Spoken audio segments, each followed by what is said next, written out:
Hey everyone, आज हम बात करने वाले हैं बॉलीवुड म्यूजिक इंडस्ट्री की एक ऐसे कंट्रोवर्सी के बारे में जो सिर्फ एक सॉन्ग या एक कंपोजर तक लिमिटेड नहीं है। ये कंट्रोवर्सी है सचेत परंपरा और अमाल मलिक के बीच, जहां बात आ रही है प्लेजरिज्म, क्रेडिट और क्रिएटिव ओनरशिप की। और सबसे इंटरेस्टिंग बात ये है कि सचेत परंपरा पर पहले भी ऐसे एलिगेशंस लग चुके हैं, लेकिन आज तक लीगली कुछ भी प्रूफ नहीं हुआ है। तो सवाल ये नहीं है कि कौन सही है या कौन गलत है, सवाल ये है कि ये कंट्रोवर्सी इतनी बड़ी क्यों बन गई और लोग इससे पहले के एलिगेशन से क्यों जोड़ रहे हैं। इस वीडियो में हम कोई फेक क्लेम नहीं करेंगे, सिर्फ जो बोला गया है, जो रिस्पॉन्ड हुआ है और पब्लिक ने कैसे रिएक्ट किया, सब कुछ क्लियर और क्लीन तरीके से डिस्कस करेंगे। So let's start. सचेत परंपरा बॉलीवुड के उन कंपोजर ड्यूज में से हैं जिन्होंने इमोशनली इंटेंस रोमांटिक सॉन्ग्स से अपनी पहचान बनाई। बेख्याली, पल पल दिल के पास, मैया मैनू, रांझा, सिद्दत के टाइटल ट्रैक्स, इनका एक डिस्टिंक्ट इमोशनल स्टाइल है जो ऑडियंस को डायरेक्टली कनेक्ट करता है। और यहीं से प्रॉब्लम शुरू होती है। जब किसी आर्टिस्ट का स्टाइल बहुत रिकॉग्नाइजेबल हो जाता है तो हर new song automatically comparison invite करता है। लेकिन सबसे पहले ये क्लियर कर ले,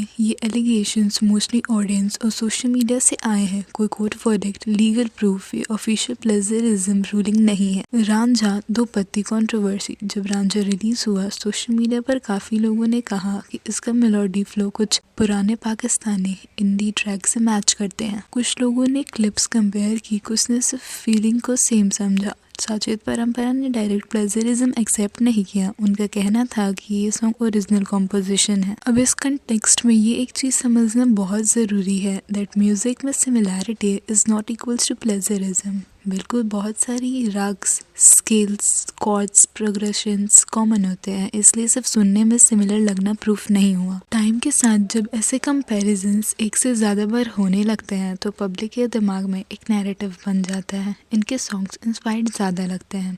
ये एक परसेप्शन प्रॉब्लम है, लीगल प्रॉब्लम नहीं। और ऑनेस्टली बॉलीवुड म्यूजिक इंडस्ट्री में इंस्पिरेशन वर्सेस ओरिजिनलिटी का डिबेट नया नहीं है, बट हाँ, जब बार बार सेम जगह का नाम आता है तो लोग नेचुरली अलर्ट हो जाते हैं। अब कंट्रोवर्सी का सबसे सेंसिटिव और सीरियस हिस्सा ये है दैट अमाल मलिक, जो खुद एक एस्टैब्लिश्ड कंपोजर है, जो इंडस्ट्री के सिस्टम को समझते हैं, उन्होंने एक इंटरव्यू में कहा विद सिद्धार्थ कनन दैट उन्होंने बेख्याली के लिए म्यूजिकल रेफरेंसेस बनाए थे। वो रेफरेंसेस प्रोजेक्ट से जुड़े लोगों के साथ शेयर किए गए थे। बाद में वही सॉन्ग सचेत परंपरा के नाम से रिलीज हो गया। यहाँ अमाल ने ये डायरेक्टली नहीं कहा कि सचेत परंपरा ने कॉपी किया है, लेकिन इम्प्लीकेशन ये था कि उनकी क्रिएटिव इनपुट्स का यूज हुआ है बिना क्रेडिट के। सचेत परंपरा ने इस एलिगेशन को स्ट्रांगली डिनाई करते हुए एक वीडियो बनाया एंड उसमें उनका कहना था, बेख्याली पूरी तरह से हमारी ओरिजिनल कॉम्पोजिशन है। सॉन्ग डायरेक्टर और फिल्म टीम के सामने बना है। अमाल मलिक ने रिलीज के बाद कांग्रेचुलेट भी किया था, वो भी दिखाया of screenshots of the chats. उन्होंने ये भी कहा कि अगर कोई प्रॉब्लम थी तो उस वक्त क्यों नहीं बोला,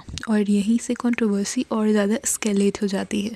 जब अमाल मलिक जैसा कंपोजर कुछ बोलता है तो पब्लिक नेचुरली पुरानी चीजों को जोड़ेगी। कमेंट्स आने लगे, ये पहली बार नहीं है, इससे पहले भी एक्यूजेशंस आए हैं। इंडस्ट्री में सब कुछ क्लीन नहीं होता। लेकिन यहाँ एक बहुत इंपॉर्टेंट क्लैरिफिकेशन जरूरी है that public suspicion legal proof नहीं होता। Repeated allegations is not equals to guilt. पर हाँ, रेप्यूटेशन इम्पैक्ट होता है, चाहे एलिगेशंस प्रूव हो या ना हो। एक चीज जो बहुत ज्यादा मिस इंटरप्रेट हुई है ऑफ अरमान मलिक कि वो इन्वॉल्व है, but no, he is not involved. सिर्फ नाम सिमिलर होने की वजह से लोग अरमान को घसीट रहे हैं, जबकि ये पूरी कंट्रोवर्सी अमाल मलिक वर्सेस सचेत परंपरा की है। ये मिस इन्फॉर्मेशन को स्प्रेड करता है, जो बिल्कुल गलत है। सबसे बड़ा सवाल ये है, अगर प्लेजरिज्म हुआ है तो कोर्ट क्यों नहीं गए? बट इसका आंसर बहुत ही सिंपल है। म्यूजिक प्लेजरिज्म प्रूफ करना बहुत मुश्किल होता है, स्पेशली जब रेफरेंस शेयरिंग और इंस्पिरेशन इन्वॉल्व हो। इंडस्ट्री में काफी चीजें वर्बल और इनफॉर्मल होती है, इसलिए कई बार लोग लीगल फाइट के बजाय पब्लिक नैरेटिव चूज करते हैं। सच ये है कि बॉलीवुड का म्यूजिक इकोसिस्टम परफेक्ट नहीं है।